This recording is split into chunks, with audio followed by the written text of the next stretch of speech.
This is the pattern for the drawstring waistband. Cutting a piece of fabric on the fold, thread marking all of the lines. So the waistline, the 2 buttonholes, this is a casing line, this is a fold line, and this is seam allowance up here. You also need to cut 2 pieces of ribbon that are 18 inches long. So here I've pressed back the top 2 fold lines. So that's the 1/2 inch seam allowance here, pressed back. And then the next fold line down, pressed back as well. And you can see that this is going to become a casing here. But before you stitch the casing, you have to put the buttonholes in the front.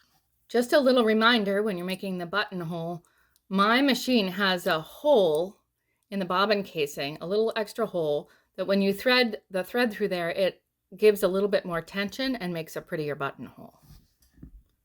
Also, if you switch the foot to one that has 2 grooves on the bottom, the buttonhole will go smoother. So here's the wrong side of the buttonholes stitched.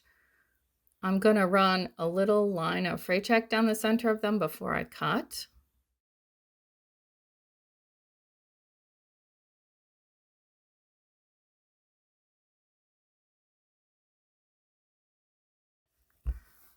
So now I've given them a press, not the prettiest buttonholes in the universe, but I can then top stitch this line and this line.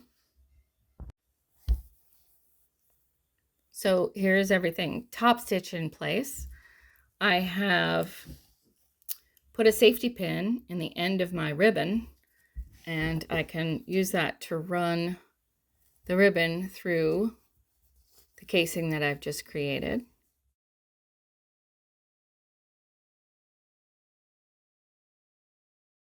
I'm going to pin that in place. We're just going to slide the ribbon through the other casing and then stitch the ends closed. So here it is, all stitched and pressed. And here it is with the ribbon pulled up, looking super cute.